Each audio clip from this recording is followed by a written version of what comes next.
Olá, eu sou o Herbert Bianchi, videomaker, fã do filme Top Gun e também estou na TV Relacionamento.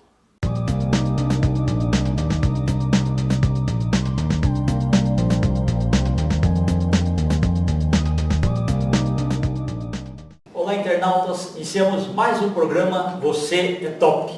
E hoje o programa vai bombar bastante porque os amantes da sétima arte, das séries televisivas, conhecem muito bem esse grande crítico, Rogério Vitorino. Obrigado aí pela tua presença aqui. Não precisa falar mais nada, eu posso ir embora. Tá tudo dito. Obrigado pelo convite, Ken. É um prazer. Rogério, conta um pouquinho dos nossos internautas, onde você nasceu e principalmente assim, um pouquinho da sua trajetória. Claro. E quando que o cinema entra profissionalmente na sua vida? Muito bom. Bom, eu sou de São Paulo mesmo, capital, mais especificamente do bairro da Moca. Eu, em algum momento na escola, né, fiz colégio público, em algum momento teve alguma atividade que exigia que você escrevesse nomes de atores nacionais e internacionais, sei lá, 30. E eu fui preenchendo 30, 40, 50, 60, aí eu virei a página, estava uma página em branco, pedi para o professor, agora posso escrever aqui também? Fui escrevendo. Aí eu escrevia atores de seriados como, sei lá, Agente 86, James West. E peguei e falei assim, você tem uma... Eu já sabia que eu tinha uma memória boa, mas eu estava com uma memória muito específica para isso. Isso demorou um tempinho para virar uma atividade. E eu gostava de assistir filmes porque era um momento em que eu encontrava meu pai. Né? Meu pai trabalhava muito, chegava de noite em casa, a televisão acabava sendo um lazer, um horário... E você sentava ao lado dele para assistir? Sentava, e esse curtia também? Ele curtia. O problema é que ele assistia filme adulto, então sei lá, Psicose. Eu assisti Psicose com menos de 15 anos. Me borrei de medo. A minha casa tinha escadaria igualzinha do Norman Bates. Então eu assisti muita coisa, digamos assim, hoje inapropriada pela idade. Mas isso acabou dando um estofo pré-minha idade madura, né? Pré-minha atividade. Então, acabei vendo coisa dos anos 50, muito faroeste, muito filme de guerra, que era muito comum. Depois isso aí foi ampliando, né? A televisão nem se fala, né? A programação de televisão ela foi repetida durante muito tempo, né? Não tinha coisa nova. E você chegava a assistir 2, 3 vezes o mesmo filme de computação? Nossa Senhora! E assim, é engraçado, pergunta, qual filme você mais viu? Cara, eu acho que tem um filme de guerra chamado Batalha de Anzio, que é com o Robert Mitchum, que eu sempre gostei muito. Não é um grande filme, mas é um filme que passa na televisão dele.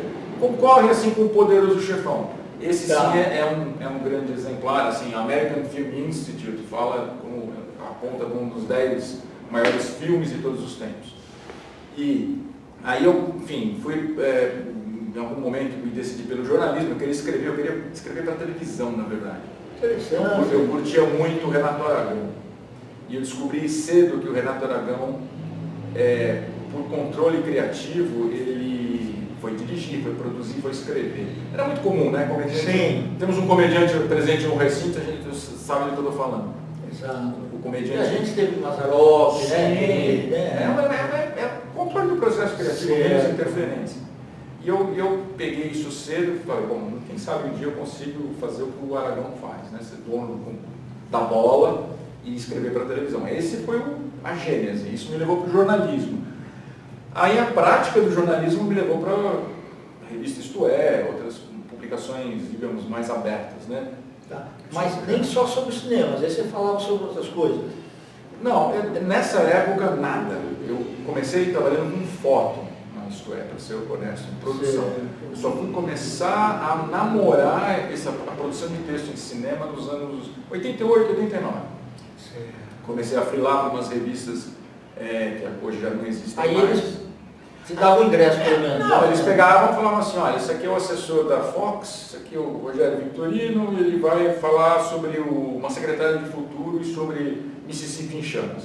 Foi os 2 primeiros filmes que eu escrevi. Que aquele do Gene Hackman, né? Exatamente. E outro do Harrison Ford, segundo ele. Exatamente. Aí eu já frequentava cinema, já gostava de filme, já tinha uma afinidade. Aí, vou escrever sobre isso, melhor ainda. Daí assim, eu comecei a circular nesse meio, ao meio, né, até então era restrito, assim, não era muita gente que escrevia, você não tinha muito espaço, na verdade. Mas você já ganhava um ingresso livre para o cinema? Essa época você era convidado pelas assessorias. Depois de um tempo você... Às vezes, já no dia do lançamento você ia. Eu sempre vejo antes. Antes do lançamento? Às vezes você vê um... Ah, mas sessão restrita para a imprensa. a gente chama de cabine de imprensa. Né? Ah, tá. E às às vezes é durante o dia mesmo, né? Eu tive um monte de manhã. Ah, acabei de assistir a um filme chamado Mulher Rei, que eu acho que só estreia na semana que vem, estrelado pela Viola Davis, que inclusive deve ter uma coletiva para a imprensa brasileira, não sei se eu vou conseguir fazer. Então vi hoje de manhã para cá. Basicamente isso, engoli um rango. Tá. E eles se dão um release também? Sim, coisa? um release meio genérico. Diretor, né? E os artistas falando A gente que vem da velha guarda fazia essa pesquisa. Sim. E mais importante, você não tinha onde bater informação. Então a informação ficava muito aqui. Então, eu lembro que assim, eu tenho uma memória, se eu escrevo, eu estou fazendo assim, porque como eu escrevi em máquina de escrever, eu memorizava a grafia, ou né, na caneta. Então, Arnold Schwarzenegger é um que eu não esqueço, mas eu não sou capaz de soletrar, mas eu sou capaz de escrever corretamente. Perfeito. Sou vários, né? E que a primeira vez que você viu era um palavrão, né? Então, uma sopinha de letras, né? E aí você não sabia quem era o cara. Acho que o primeiro filme que eu vi com ele, todo mundo vai falar de Conan o Bárbaro, mas não. Ele fez um filme de faroeste com o Kirk Douglas. Ah, eu sei. Cactus Jack e é nada bom falar com o cara. Ele é honesto. E que a Anne Margaret. Exatamente. Ele é um vilão, é um mocinho meio bobalhado. Ele se veste de azul, chapéu branco, ele tem aqueles dentes proeminentes, enfim. Mas estourou depois com o Exterminador do Futuro. E aí comecei a escrever publicações trade, né, publicações para videolocadora. Não sei se o internauta vai lembrar o que é videolocadora. Isso. Inclusive eu tive videolocadora em 87. Chamava Digital Video, depois eu tive a September Video também. São Paulo mesmo? São Paulo mesmo. Você lia Jornal do Vídeo e Revista Meu Vídeo? Também tinha lá, tudo lá. Exatamente. Você não sabia, né? E olha, eu já conheço o Candy, Você guardava aqueles encartes que tinha no meio, né? Que tinha o cartaz do filme com um release atrás. Exatamente. Essas publicações, elas flertavam muito com a indústria, porque era quem pagava as contas, né? A galera de marketing pagava as contas dessas publicações. E essas publicações, uma era paga, né, para ser distribuída pela videolocadora, e a outra era gratuita. Exato. Então, no Jornal do Vídeo eu tive duas fases, trabalhei uns 3, quase 4 anos. A Ver Vídeo eu fiquei 15 anos. Essa assim, o meu universo abriu, entrei lá repórter, saí de lá diretor de redação, viajei internacionalmente, fui para eventos com atores, atrizes, diretores. Mas quando você fazia faculdade, você nem sonhava fazer isso? Não. Que bacana. Nada. Eu, assim, era engraçado como uma falta de visão, acho que devido à idade, né? Então vou fazer faculdade. A família queria que eu fizesse faculdade, né? Sou da minha família, a primeira geração que se forma no nível superior. Eu, meu irmão mais velho. Eu tenho um irmão mais novo que é jornalista também. Não aprendeu nada, assim, foi fazer jornalismo. Aí, quero estudar, quero me formar. Não repete de ano, aquelas histórias, porque tá caro. Beleza. No meio do caminho fui fazer história na USP. Eu queria frequentar a USP, pelo universo da USP, expandir um segundo curso e tal. Aí, agora vai a próxima meta, arrumar um emprego. Aí já não aguentava mais ficar em casa, pai, mãe, sabe como é que é e tal. Aí arrumei um emprego e comecei na história. E aí no meio do caminho migrei para esse mercado de cinema. Já existia a revista 7 também, né? A revista 7. Eu era leitor de revista Cinemim. Ah, tá, perfeito. Revista tem todas. Nossa, eu olhava aquela revista e falava assim, não acredito, olha essas fotos, cara, onde eles arrumam, né? E aí, quando eu comecei a trabalhar, quando eu vi aquele dinheirão todo na mão, o que eu vou fazer com isso? Comecei a colecionar vinil, Museu do Disco, aqui na região. Tá. Comecei a comprar livros de cinema. Então, livros americanos, carésimos na época. Meu pai não aceitava o dinheiro, não queria que eu colocasse dinheiro em casa, então sobrava bastante, fiz economia, coisa bacana. E aí, assim, você alimentava, né? Porque eu te falei, você não tinha uma checagem como você tem hoje. Hoje o cara não sabe Arnold Schwarzenegger, ele dá no Google e um abraço. Naquela época não. Não, nem o Aurélio tinha, né? Exato. Imagina, é verdade. É verdade. Interessante. Ô, Rogério, e você começou mais a pesquisar filmes internacionais ou o cinema nacional acabou te chamando também para você fazer? Então, inicialmente cinema americano, né? Que era o que sempre chegou mais aqui no Brasil. Sim, e o que dava mais dinheiro, Exato, né? É a maioria dos, né? A indústria mais desenvolvida não dá para competir, é muito dispare assim, a relação. Aí, eventualmente, sei lá, entrava Trapalhões, o Mazzaropi, entrava os filmes do Roberto Carlos, tinha outras coisas. Pô, que legal, estão fazendo um filme. Ah, mas é uma cópia, isso aqui é muito... O Trapalhões no Planalto dos Macacos. Pô, eles estão copiando o planeta dos macacos aqui. Pô, cara de pau. Isso me alimentava também as imaginações. Assim, putz, se eles escrevem, eu também vou poder escrever. Então, ainda tinha lá as ideias reservadas para roteiro, para argumento de filme. Mas aí eu comecei, quando profissionalmente, eu lembro de uma mostra internacional de cinema, que eu assisti 4 filmes em sequência de cinema mexicano. Não sou capaz de lembrar nada das histórias, porque era muita informação e você tinha que produzir, né? Você tinha um compromisso rápido de produzir. Certo. E agora não, hoje você tem acesso a muito mais coisas, né? O streaming tem muitas coisas boas.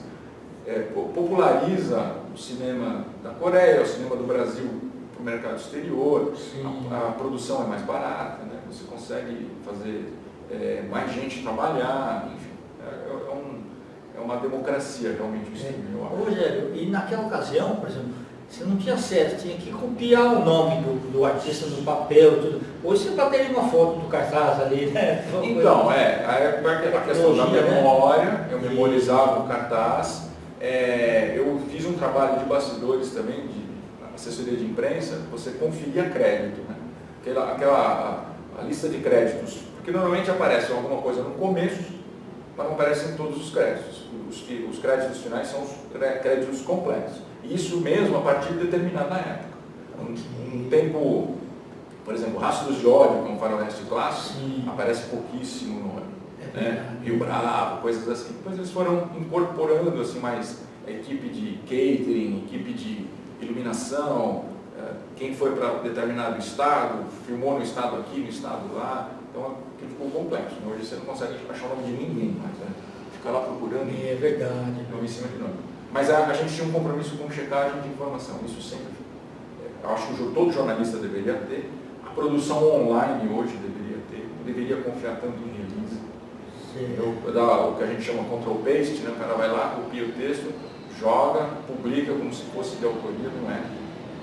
Deveria dar uma cozinhada, né? Como a gente chama de texto. Né? Pelo menos dar uma digerida ali, fazer de própria mão para poder personalizar mais o texto. Verdade. Rogério, antigamente aparecia já os nomes dos atores, o título, né? O nome do diretor, tudo no começo do filme. Né? Depois mudou, agora é tudo no final. O problema é que muitas vezes até no Netflix, você às vezes termina o filme, você não vê nem os créditos. A interface da Netflix corta, você é obrigado a voltar para o episódio anterior. Enfim, assim como você tinha uma época em que a Globo cortava crédito, cortava crédito, exatamente, ou cortava cenas, né? Eu lembro que a primeira exibição do Scarface, do Al Pacino, como a TNT tinha a pretensão de ser popular na televisão fechada, eles não podiam mostrar tanto sangue. E é um filme bem sanguinolento. Sim. Então eles cortavam cenas que eles julgavam assim, maiores de 18 anos. Eu sempre faço esse paralelo, é como se você pegasse a Mona Lisa, ou qualquer obra de arte, e você desse uma retalhadinha lá por qualquer razão. É uma obra intelectual, você não pode mexer numa obra intelectual. É verdade. Enfim, eu acho isso uma violência, uma alteração do desejo do autor. Perfeito. Rogério, você pesquisou aquela época que os filmes lá do Dalton Trumbo, né, que foram pegos na lista negra, aí ele teve que colocar pseudônimos. E depois aí na mídia já dos DVDs e mais para frente, creditaram os créditos normais lá Exatamente. dele. Então, Teve esses episódios. o período da caça às bruxas, né, nos Estados Unidos. Isso. Eu acho que talvez o mais famoso seja o Spartacus, né? Eu acho que Do Kirk Douglas, isso. Foi dirigido pelo Kubrick. Isso. E aí cortaram. O Kirk Douglas é assim, ele era um perfil bonitão, fortão, né, um estilo de E a produtora era layout, e ele já sabia muito bem o que ele queria atrás das câmeras, e ele era um cara de assim, muita força de vontade, muita determinação. Ele chegou a relançar Spartacus depois em circuito cinematográfico, uma cópia restaurada com o crédito do Truman. Que bacana, Foi na ocasião foi até um ponto de briga, né, de atrito entre ele e o Kubrick. Ele queria o Kubrick. Enfim, aquela época o diretor era todo poderoso, né, mandava prender, mandava soltar, então houve um pouco de animosidade aí, mas depois o Kirk Douglas... Não, e o Kirk Douglas era perfeccionista, porque quem começou a dirigir esse filme foi o Anton Mann.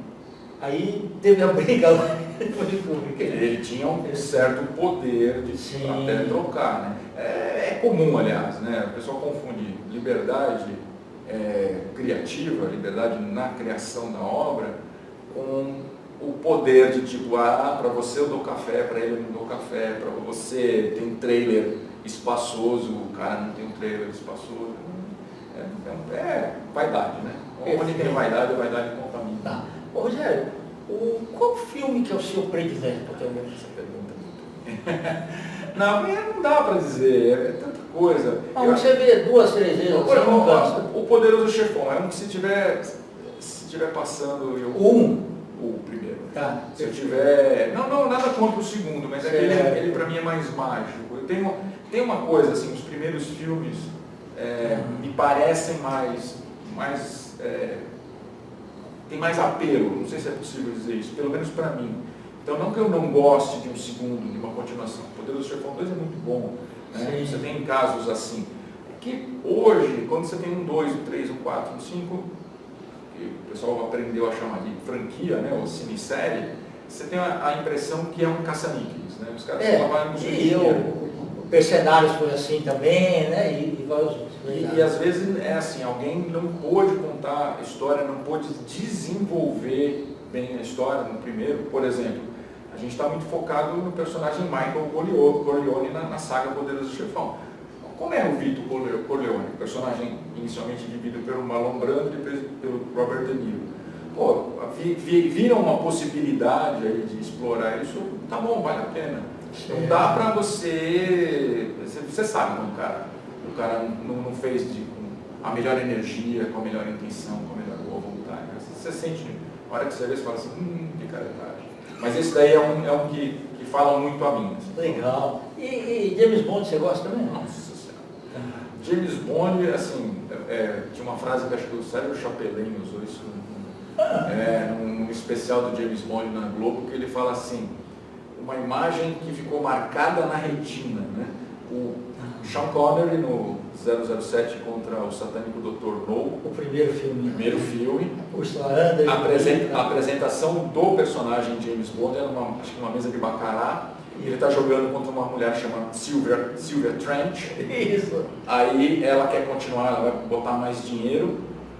Aí você não vê o cara, você só ouve uma voz assim, eu admiro a sua coragem, Miss. Aí ela fala, Trench, Sylvia Trench. Aí ela fala, eu admiro a sua sorte, senhor. Aí aparece Sean Connery, aquele cigarro caído, estrategicamente caído, e ele fala assim, Bond, James Bond. Aquilo, lá, voltando no tempo, isso é um impacto absurdo. Então, para mim, assim, a franquia é boa, eu gosto, tenho muitas críticas. Sean Connery é um bom intérprete, eu acho que rivalizou com esse Daniel Craig, mas eu gostei de Roger Moore e tal, mas depois, sabe, assim, o cara devia ter escolhido o momento de parar, chegou a um determinado momento, ele usava a calça que tinha feito um monte de procedimento no rosto, ele já estava meio plastificado, a boca dele era um negócio assim, Mas de toda a série eu gosto. Ah, legal. Aquele Nunca Mais Outra Vez nem precisava ser feito, na verdade, né? Então, isso aí foi briga de direitos, né? Entendi. Os produtores da franquia, aquela história assim, Kendi, o que você vai fazer? Ah, vem cá, assina aqui, ó, seja produtor do Chantagem Atômica, seja produtor do Chantagem Atômica. Aí você brigou comigo lá na frente, olha, e aí, eu quero meus direitos. Ah, não, o direito você não vai receber dinheiro. Ah, então eu vou fazer o filme de novo. Tanto que esse Never Say Never Again traz o Sean Connery todo recalchutado, tá? A Kim Basinger é a Bond Girl, mas não tem o M, né? Os bordões da série, tipo Bond, James Bond, a música, tudo podado, né? Aí eram outros direitos autorais. Entendi. Acontece. O do satélite do Dr. No, quando passou no Japão, eles, cara, Dr. No, eles puseram uma vírgula, porque Dr. No, eles pensavam que era um filme que não gostava de médicos. Olha, tem vários casos assim, né? A questão da tradução de um título original para o seu idioma. Isso. Então, por exemplo, tem um caso, até hoje estou para ver se me disseram que é verdade. Psicose, que é, né? Psycho americano. Isso. Psicose no Brasil, em Portugal, o filho que era a mãe. Pô, não tinha spoiler nessa época, né? Não tinha, não falava em spoiler, mas contam muito do filme. Então essas traduções, o JFK, né? JFK, americano, John Fitzgerald Kennedy, presidente assassinado. No Brasil, JFK, tracinho, a pergunta que não quer calar. Precisa isso, né? Um pouquinho de, né? Tá bom. Rogério, venha outras vezes, viu? Virei, é só prazer convidar, aí, só convidar. imenso aí. Prazer em revê-lo. Igual. Você quer deixar seus contatos? Ah, sim, olha, se você quiser conhecer um pouquinho mais, né, de séries, de cinema, tem entrevistas muito legais que eu estou fazendo também com diretores, atores, entra no portal cricriticos.com, lá você acessa inclusive nossas redes sociais, né? A gente está no YouTube, está no Twitter, Instagram, LinkedIn, Facebook, tem mais alguma coisa? Não, é isso. Então, cricriticos.com. Tem outros cricríticos, eu sou um dos cricríticos, somos 3. Perfeito. Manda um abraço pro Gus. Paulo Gustavo Pereira, grande Paulo Gustavo, eu vou mandar um abraço ao vivo e depois eu passo ao telefone. Perfeito. Tá bom. Internautas, com os agradecimentos então a esse fantástico Rogério Vitorino, nós finalizamos mais um Você é Top. Um grande abraço e até a próxima.